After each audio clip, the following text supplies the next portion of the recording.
Opa, bom dia. Quinta-feira hoje, né? Dia 9/11/2023. E a hora é essa, 8 horas, hora da nossa reflexão, né? Eu quero conversar com você um pouco sobre a palavra de Deus. Vamos tomar um café? Tem gente que não gosta de café. E isso a gente tem que respeitar, né? Tem gente que prefere suco, né? Tem pessoas que preferem bebidas geladas. Eu conheci um rapaz que ele não gostava de nenhum tipo de bebida quente, nada, chocolate, café, nada disso. Ele só gostava de coisa gelada. Ele falou: lá em casa tudo é gelado. Se eu vou tomar um chá, tem que ser gelado. Eu não consigo tomar um chá quente. São gostos, né? São escolhas. As escolhas alheias não tem nada a ver com a gente, né? São escolhas. Cada um faz o que quer. Eu aprendi a gostar de café. E é muito bom. Bom, para a nossa reflexão hoje acerca desse assunto, eu vou usar o texto de Lucas 15, de 11 a 32. É um texto muito longo, portanto não vou ler, mas é um texto muito conhecido também. É o texto que fala sobre o filho pródigo, a parábola do filho pródigo. Esse texto, para quem não está familiarizado com ele, vai dizer que um homem tinha dois filhos. E o filho mais novo dele chegou para ele e falou: pai, me dá tudo que me pertence, a minha parte da herança, passa de uma vez que eu quero viver a minha vida. E o pai dele então deu o dinheiro para ele e ele saiu de casa e foi viver a vida dele numa terra longe. Chegando nessa terra, ele gastou tudo, perdeu tudo, começou a passar aperto, passar dificuldade. Ele se lembrou da casa do pai e decidiu voltar. Quando ele estava chegando perto da casa dele, o pai dele já encontrou com ele no meio do caminho. O texto bíblico fala que o pai encontrou no caminho, beijou, já chamou os empregados da casa para acudirem ele, colocar um sapato, dar um banho, colocar uma roupa nova. Enfim, deu dignidade de novo para o filho.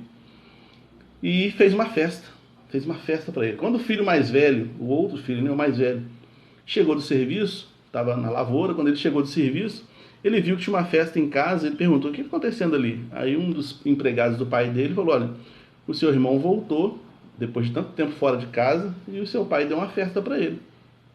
E o irmão mais velho ficou revoltado com aquilo e não queria entrar em casa. Enquanto a festa não terminasse, ele não ia entrar em casa. Ele não queria participar daquele momento. Então o pai foi lá fora, então começou a insistir com ele: vai entrar, rapaz? Não vou entrar. Não vou entrar porque o senhor nunca me deu um animal para eu matar e fazer um churrasco com os meus amigos. O senhor nunca me deu nada. Eu estou trabalhando o tempo todo, nunca fiz nada contra os princípios da casa, né? As leis domésticas aqui, e o senhor nunca me favoreceu.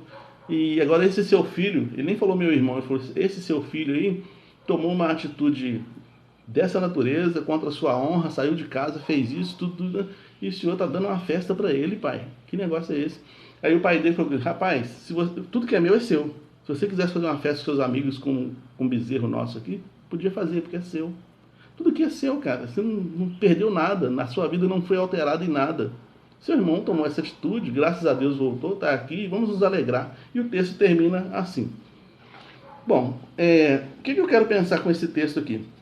Eu quero pensar que a decisão do filho mais novo não afetou, entre aspas, o pai. Não tem um relato aqui dizendo, e quem conta essa parábola é Jesus. E não tem aqui nenhuma parte desse texto dizendo que o pai tentou fazer o filho mudar de ideia. Não, meu filho, não faz isso não. Pai, me dá minha parte da herança, eu quero ir embora de casa. Não, meu filho, não tem essa parte. Jesus não contou essa parte. Jesus fala que ele pediu a herança, ele estava vivo, o pai estava vivo. O filho pediu a herança, o pai pegou, passou para ele e falou: tchau, vai com Deus. Respeitou. Não afetou emocionalmente, aparentemente, não afetou o pai. Mas afetou o irmão. O irmão se sentiu muito afetado com aquilo, com aquela escolha, com aquela decisão que não tinha nada a ver com ele. Né? Muitas vezes as decisões das pessoas afetam a gente. Né? Afeta emocionalmente a gente. Eu não estou falando sobre afetar a gente financeiramente, não estou falando sobre comprometer a nossa integridade, comprometer a nossa vida, não estou falando sobre isso. Isso aí é outra conversa que a gente pode falar daqui a pouco. Eu estou falando sobre o fato de alguém escolher alguma coisa para a vida dele e as consequências serão totalmente para ele e isso afetar a gente. Né? Eu estava vendo uma sketch de comédia onde um rapaz tinha uma turma de amigos. E um rapaz da turma ali, ele arrumou uma namorada feia. E tinha gente naquele grupo de amigos que ficava muito afetado com aquilo. Que menina feia, como é que fulano tá com ela? Fulano tá sem juízo, o que aconteceu com a cabeça dele? Um cara bonito, um cara malhado, um cara do dinheiro, e pegando essa menina pobre, feia, não sei o quê. O que você tem com isso? Entende? O que você tem com isso? Por que te afeta tanto emocionalmente? Tem pessoas que afeta mesmo. Já atendi gente assim que fica tremendo e não consegue comer direito, não dorme direito e fica. Eu tô desesperado que o fulano saiu da igreja. Ele saiu da igreja, é problema dele. Entende? O filho pródigo que saiu de casa era problema dele. É claro que a gente tem que tentar. A pessoa tá firme na igreja, tá trabalhando, tá ativo. É um esteio, né, na igreja muitas vezes, ou até nem é um esteio, mas é uma pessoa que está ali. É claro que a gente tem que tentar conversar, né? Não, irmão, puxa vida. Lá em Gálatas 6:1, a Bíblia fala sobre isso, que a gente tem que tentar ajudar a pessoa a voltar para o caminho. Mas se ele decidiu que não vai andar no caminho, é um problema dele. Se ele decidiu que ele vai namorar a menina feia, é problema dele. Se ele decidiu que ele vai trocar de emprego, é problema dele. Muitas vezes as pessoas se incomodam muito com as decisões dos outros. Gente, viver a nossa própria vida é difícil demais. Viver a minha vida, Cláudia, é muito difícil. Viver a sua vida é muito difícil. A gente ainda quer dar conta das decisões dos outros, né? E aí complica o nosso lado, né? E a gente muda com as pessoas, né? Com as decisões que elas tomam muitas vezes, né? Às vezes a pessoa começa a troca de emprego, troca de carro, troca de casa, troca de namorada, alguma coisa assim. E a gente às vezes muda com a pessoa, né? A gente já não consegue ser mais amigo da pessoa, só porque ele tomou uma decisão na vida dele. O irmão do filho pródigo aqui, o filho mais velho, ele falou assim: veio este teu filho, ele não fala meu irmão. O pai dele falou: por que você não quer entrar? Porque eu tô sempre contigo, não sei o quê. E esse teu filho foi lá, gastou dinheiro com as meretrizes, fez, aconteceu, voltou e o senhor recebeu ele. Esse teu filho. Ele não falou esse meu irmão. Mas aí o pai corrige, o pai fala assim: então, eu me alegrei porque o teu irmão voltou. O pai tenta corrigir ele, fala: não, teu irmão voltou, rapaz, seu irmão. Né? Mas como é que às vezes incomoda a gente as decisões das pessoas, né? A gente tem que tomar cuidado com isso, a gente tem que prestar atenção nisso. O quanto que as decisões das pessoas mexem com o seu emocional. Por exemplo, toma um café. Ó, um cafezinho aqui, ó. O quanto a minha escolha de tomar um café pode mexer com o seu emocional. Nossa, o pastor nossa, que escreve, gosta de café. O quanto a decisão de uma pessoa com relação a um político te incomoda. O cara quer votar no fulano de tal, é problema dele. Ele não tem que ser chamado de idiota por causa disso. O fulano... eu já vi uma discussão uma vez de pessoas por causa de música. Uma pessoa gostava muito de MPB e a outra não gostava de MPB. Gostava de outro ritmo, sertanejo, sei lá. E aí começou a dizer: não, eu não gosto de MPB. Quem gosta de MPB é idiota, que não sei o que, tal, não sei o que. Porque quem gosta de MPB é idiota? Não. Quem gosta de MPB tem o gosto pelo MPB. E todo gosto tem que ser respeitado. Entende? Esse negócio da gente ofender os outros porque os outros escolheram diferente, o político, a música, o cônjuge, sei lá, o trabalho, a faculdade, sei lá. As pessoas não têm que ser chamadas de idiotas pelas escolhas que elas fazem. Elas fazem a avaliação das suas próprias vidas e tomam decisões segundo as suas próprias vidas. E as consequências vão ser de quem? Dela. O que eu tenho com isso? Né? Se são as minhas filhas debaixo da minha orientação, não são casadas, são solteiras, e aí eu tenho, né? Aí eu posso intervir, aí eu devo intervir, né? Eu devo tentar dissuadir, fazer para eu mudar de ideia, porque é minha filha, são minhas filhas. Mas não é nada meu. O que eu tenho com isso? A escolha da pessoa, né? Com isso eu não quero dizer que a gente tem que ser antipático, não. A gente tem que ter empatia, a gente tem que ter amor ao próximo.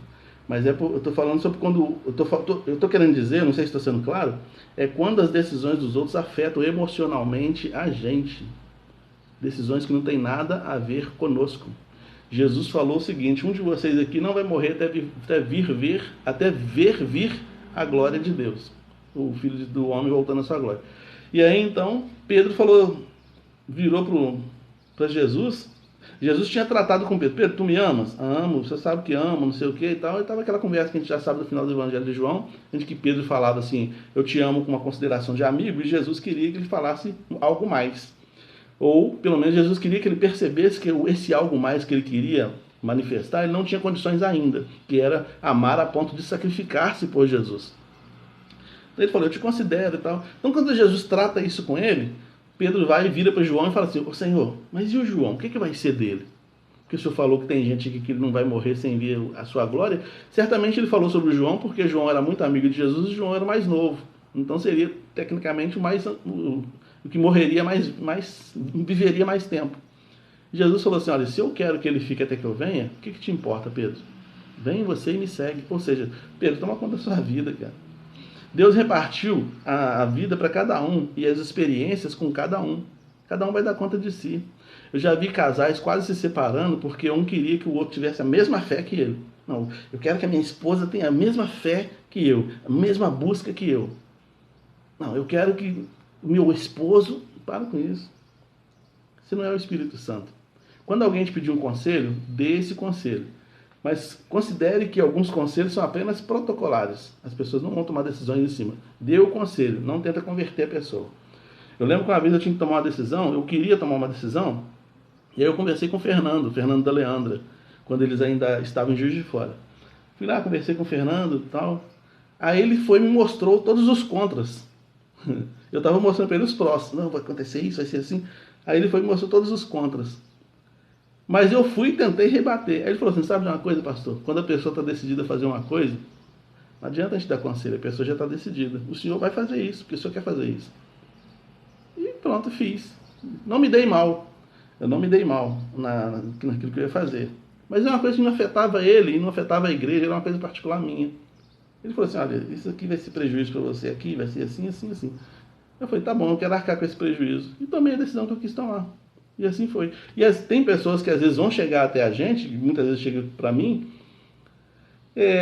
pedindo uma opinião protocolar. Não porque ele quer mudar de ideia, né? E a gente tem que tomar cuidado, porque muitas vezes algumas decisões que as pessoas tomam, as escolhas que as pessoas tomam e situações que as pessoas querem viver, nos afeta muito emocionalmente, adoecem a gente. E a gente tem que tomar cuidado com isso, sabe? E ficar um pouco isento de certas coisas, né? Quando é o caso de o cônjuge tomar uma decisão que vai afetar o outro, aí tem que conversar, tem que acertar. No trabalho tem que acertar, na igreja tem que acertar. Uma pessoa chegou para mim e falou assim, pastor, eu quero viver a vida desse jeito, mas eu quero continuar como membro da igreja. Eu falei, aí não dá, aí a gente vai ter que conversar. E a pessoa realmente saiu da igreja. Você tem certeza? Comecei a conversar, mostrei na Bíblia e tal, mas a pessoa decidiu fazer assim. Então, conhece a palavra, sabe de tudo, mas quis viver assim, e é isso. Né? Tá tudo bem entre nós. E não tem que virar a cara, passo na rua, cumprimento, quando encontro dou um abraço, não tem que virar a cara, que é a decisão da pessoa. A gente tem que aprender a fazer isso, que a decisão das pessoas são coisas nas pessoas, tem a ver com a vida delas, não com as nossas. Tá bom? Então esse é o conselho da palavra de Deus. O texto dessa parábola do filho pródigo, ele existe exatamente para mostrar o quanto Deus respeita as nossas decisões. Jesus está conversando ali com os fariseus, cuja religião engessava a vida das pessoas. As pessoas tinham que ser formatadas pelo contexto religioso. Jesus falou, nem Deus faz isso. É por isso que ele conta essa parábola do filho pródigo, respeitando assim o livre-arbítrio de cada um, né? Que Deus nos abençoe. Senhor, aplica a tua palavra aos nossos corações, em nome de Jesus. Amém. Fique com Deus, uma boa quinta-feira, meu sogro. Deus abençoe o Senhor e todas as demais pessoas que estão aí.